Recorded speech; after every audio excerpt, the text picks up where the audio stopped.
Good morning guys. So nagbalik kita diri sa Sunset Boulevard nato no, sa entrada no. That is the Mega World areas. So diri kita nagalin no pasulod diri.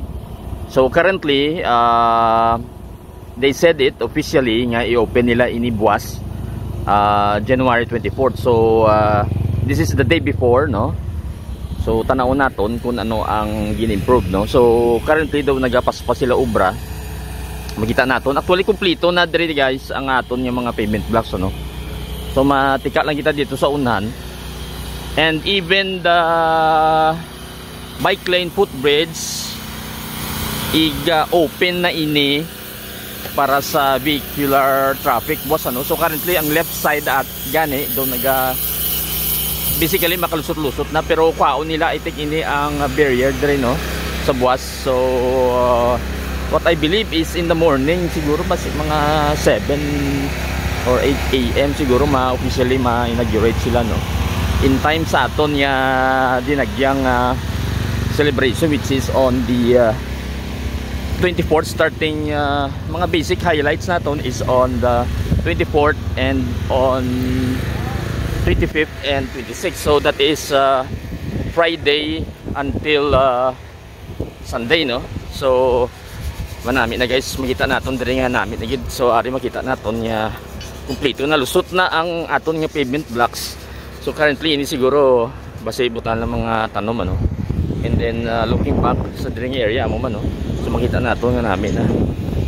So ina na lang ang barrier no. Kaksol lang ina siguro sa buwas. And then makalusot ng mga salakyan.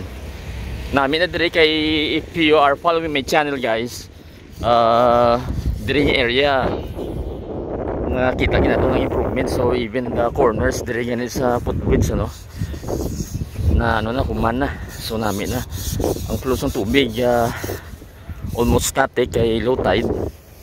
So namin ang aton nga bridge diri kaga puti na ang ilang agin pintura. Previously nakita naton nga ang railings diri na install naman. Ang ini lang tong kulang last time naton ni update no. So currently completed na siya. And then ang both sides ng aton diri nga cement railings diri sa aton nga two lane road for vehicles ginpinturahan naman puti. And I believe ang mga solar lights naton gasiya man ini kung gabi. So maybe next time basi matry naton nga gabi naman para makita naton nga kung ano siya kasanag kung gabi guys. And then even the island lights siguro nagasiga naman ini. So malakat lang kita diri kadali no pila ka meters. Currently gina paint ganit nila.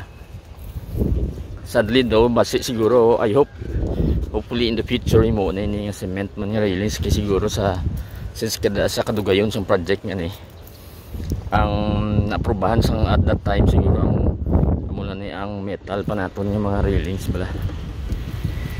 So I can see nga namin na tanawon kay as far as I can see do kompleto na gani ang mga pavement blocks hasta na dito sa ulunhan ano. So medyo mainit na yan guys no. Pero nagtry lang kita kadto dire kay officially nagambal sila nga i-open ang nila sa boss ano. May mga tarps dire na nagpakita sa mga pictures. Pati mga ramps diri namin naman tanawon ng bagogit para sa mga naga-bike ini. Kami simple siya nga may bike ano. So makakuha na kita kadali isang picture. So ari bike ang bike ramps naton. Mga lights diri daw may mga arrangement sila no kay ini may pare kita diri nga lights. Pero diri may ari man diri sa do mga pots bala bultahan sa tanom. Mayari diri nga duha man ka suga. Dried out kita naton na so do low tide so I can see may mga bisbis dito nga tindog na. So may initially may sa tunga gani mayara man nga mga tanom nga ginpang tibsok na no. So mayari na diri sa tunga no. So hopefully kung mabunyagan magdako na ni siya. Basang iban yung mga plants. Pagkadalon man diri matamaton na nila pamutangan nila. So kung ma-open na gid ni sa vehicles buwaste, pwede na guys nga makapastro na kamo dire. Tapos na ini pakadto sa may C1, okay, ining Mega World section, hindi sa Tabukan section, no. Dito na ini sa may C1, which is the Suok area. After the Suok area, pag-cross mo sa C1, tapos ka na sa Kagmanguto na, no. So muna roughly mga almost 5 kilometers ini ang atong Sunset Boulevard. And then ang estimates is I think almost 1 billion, no. So based na sa nakita natin nga daw report, ano. Matabok kita kadali dito para makita nyo yung pictures yung butang nila.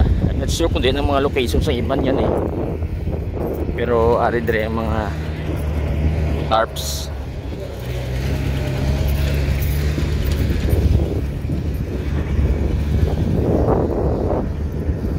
So ari guys, makita ninyo. So you could see there ang mga tarps. So ready na ini for the official opening was.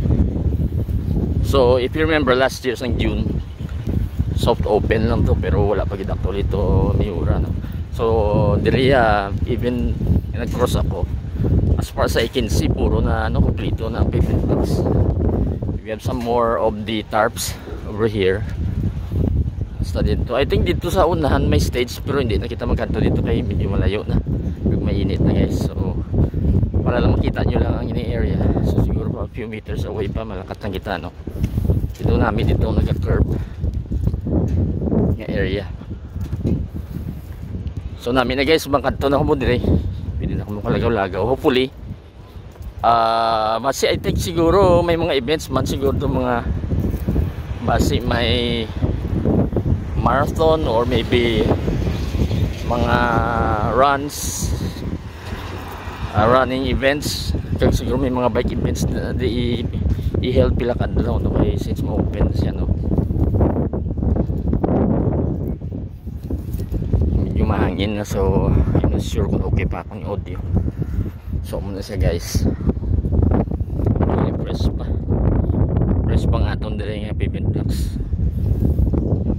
So ditong stage, so i-zoom out na lang, okay, medyo malayo na, kapoy na sa current state, no, sa weather na ito mainit. So ari siya guys, makita nato ng stage, no. So dira na i-held siguro program was unveiling nyara diri nga nagka-curve. So the usual lang ang design naton sa esplanades naton, yung may curve kag may mga stage, yung mga areas. So muna na guys, dali lang yung aton nga pagtika dire. So hopefully kilitan na lang kita dire nga nag-operate na ini, ma-open na ini officially. I'm not sure kay may yara man to sa unang may I'm not sure if it's a proposal or daw idea lang nga ang crossing sa C1 kag sang Sunset Boulevard dapat kuno may rotunda daw, roundabout nga design instead of flyover, para nga mas matipid siya kag mas efficient man pala sa traffic, kag mas approachable kay roundabout lang, no, or the rotunda type, kaysa mag-spend kita nga magasto pa kita mas dako plus sa flyover pa guys. So that's it for now guys. Thank you for watching this quick update. Happy din nagyang sa aton tanan. To the next video.